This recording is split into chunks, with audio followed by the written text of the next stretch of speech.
जब शिष्य गुरु के शासन में रहने के लिए तैयार हो जाता है तब वो शिष्य कहलाता है। दीक्षा हमें कब लेनी चाहिए? जब हम तैयार हो जाएं कि मैं गुरु की अवज्ञा नहीं करूंगा। अगर हम लोग विचार करके दीक्षा ले रहे हैं तब हमारा दीक्षा लेना क्या होगा? सफल होगा। अन्यथा हमारी गाड़ी मालगाड़ी की तरह चलेगी। भक्ति में हमारी प्रकृति बहुत धीमी धीमी रहेगी। तो इसलिए अगर हम चाहते हैं कि हमें इस भक्ति की जो विधि है उसका पूरा लाभ मिले, उसके लिए हमें क्या करना पड़ेगा? सेवोन्मुख होना पड़ेगा, गुरुदेव की आज्ञा का पालन करना पड़ेगा। तो ये हमें निश्चय करना है। क्या हम कर पाएंगे दीक्षा लेके? उनकी बात सुनेंगे? हाँ, ये बात सही है, गुरुदेव आपको नहीं बोलेंगे आप नाक के बल पर खड़े हो जाओ, रोज 1 घंटा नाक के बल पर खड़े रहो, तो इस तरह का आदेश नहीं मिलेगा आपको। तो वो वही बोलने वाले हैं जो उनके गुरुदेव ने कहा, और गुरुदेव भी वही कहते हैं जो प्रभुपाद जी ने कहा, श्रील प्रभुपाद जी ने भी वही कहा जो उनके गुरु महाराज ने कहा। यही परंपरा है, यही गुरु परंपरा है। तो इसलिए ये जो 5 अंग हैं भक्ति के, श्रील रूप गोस्वामी जो बता रहे हैं, इससे भक्ति के राज्य में हम प्रवेश कर जाते हैं। और 5वां है साधु वर्तमानुवर्तमम, यानी कि साधु मार्गानुगमनम। पूर्ववर्ती आचार्यों का अनुगमन करना गुरु के माध्यम से। श्रील प्रभुपाद जी ने उसका अनुवाद इस प्रकार से किया है, पूर्ववर्ती आचार्यों का अनुगमन कैसे करते हैं? अपने गुरु के माध्यम से।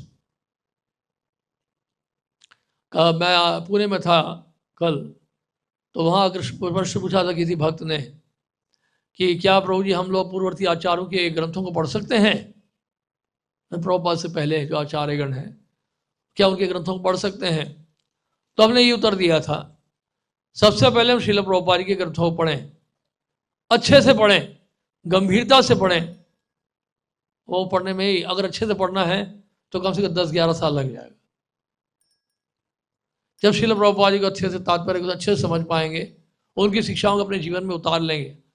हम पूर्ववर्ती आचार्यों का ग्रंथ पढ़ सकते हैं अगर गुरुदेव हमें अनुमति दें, पहली बात। दूसरी बात, हम पूर्ववर्ती आचार्यों का ग्रंथ पढ़ सकते हैं बशर्ते ये ध्यान रहे कि श्रील प्रभुपाद जी के तात्पर्य के बाहर कुछ नहीं बोल सकते आप। श्रील प्रभुपाद जी के तात्पर्य को आधार बनाकर ही हमें सब कुछ पढ़ना है। श्रील प्रभुपाद जी को लांग के नहीं जाना है। क्या मैं तो जीव गोस्वामी, श्रीधर स्वामी, श्रील सनातन गोस्वामी के ग्रंथों को पढ़ रहा हूं, प्रभुपाद जी के ग्रंथों का इतना महत्व नहीं रहा? अगर ऐसा हो रहा है तो फिर तो मत पढ़िए। और लेकिन सबसे सुरक्षित ये है, सबसे सेफ ये है कि हम श्रील प्रभुपाद जी के ग्रंथों को पढ़ें। वो बहुत पर्याप्त है। प्रभुपाद ने अपने ग्रंथों में सब कुछ दिया है। हमारे गुरु महाराज कहते थे भगवत धाम जाने के लिए श्रील प्रभुपाद जी के ग्रंथ जो है वो पर्याप्त है।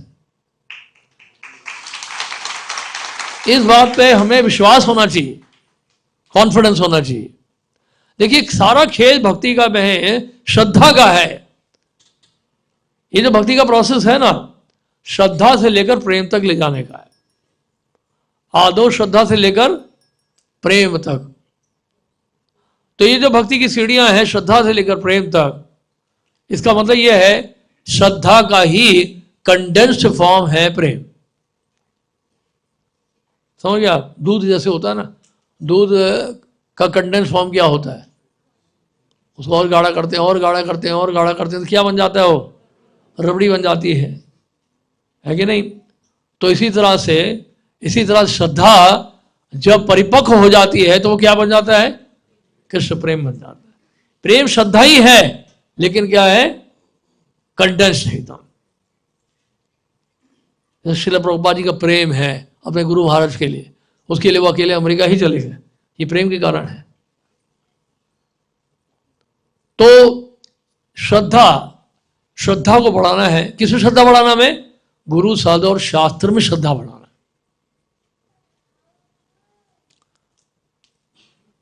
एक महत्वपूर्ण बात बता रहा हूं आपको मैं, अगर हम भक्ति को बचाए रखना चाहते हैं, पूरे जीवन भर ठीक से सेवा करना चाहते हैं, गुरु में श्रद्धा बनाए रखना चाहते हैं, तो सबसे महत्वपूर्ण आपको बता देता हूं एक बात मैं, क्योंकि हर समय हो सकता है गुरु से ना मिल पाए आप।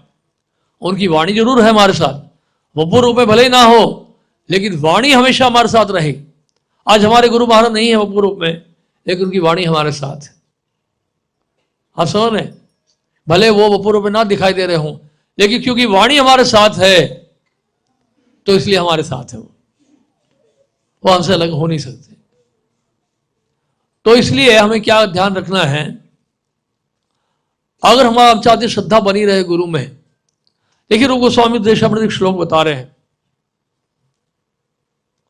कृष्णेति यस गिरितम मनसाद्रियेत दीक्षे सिचेत प्रणद्भिः भजन्तम ईशम शुश्रूषया भजन विज्ञम अनन्य मन्य निंदादि शून्यम हृदयम इप्सिता संगम लब्ध्या। इसका मतलब क्या है? जो हरि नाम का उच्चारण कर रहे हैं उनको आबादर दो मन से, ठीक है? और जिन्होंने आध्यात्मिक दीक्षा ग्रहण कर ली है उनको दंडवत प्रणाम करो। शुश्रूषया भजन विज्ञम, जो भजन में विज्ञ हैं उनकी सेवा करो। भजन में विज्ञ मतलब जानते हैं क्या है? जो भक्ति में परिपक्व हैं उनकी सेवा करो। फिर क्या बोल रहे हैं? शुश्रूषया भजन विज्ञम अनन्यम अन्य निंदादि शून्यम हृदयम इप्सिता संगम लब्ध्या। संग किसका करो?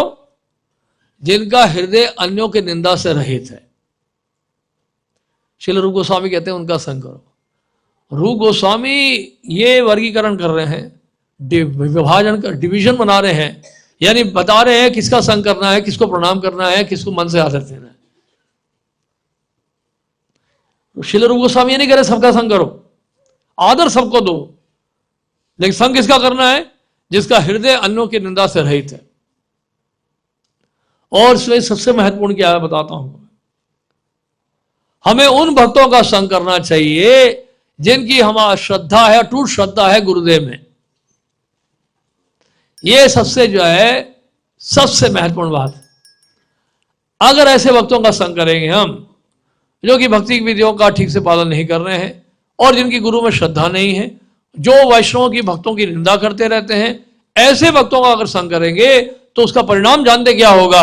हमारी श्रद्धा बढ़ेगी नहीं, दिन प्रतिदिन हमारी श्रद्धा गुरु साधु और शास्त्र में कम होती जाएगी। माया आक्रमण कहां करती है? माया आक्रमण करती है हमारी श्रद्धा पे।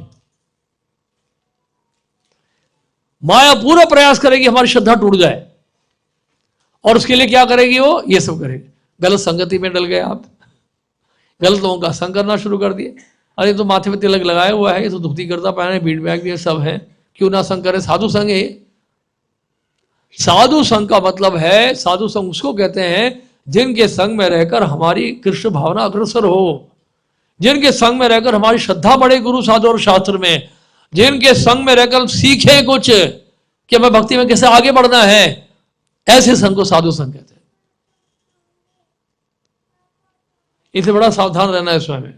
अगर हमें भक्ति में बचे रहना है तो हम अपने अनुभव से बता रहे थे, वर्षों के अनुभव से, भक्ति में अगर सबसे बड़ा खतरा है और वो है वैष्णव की निंदा।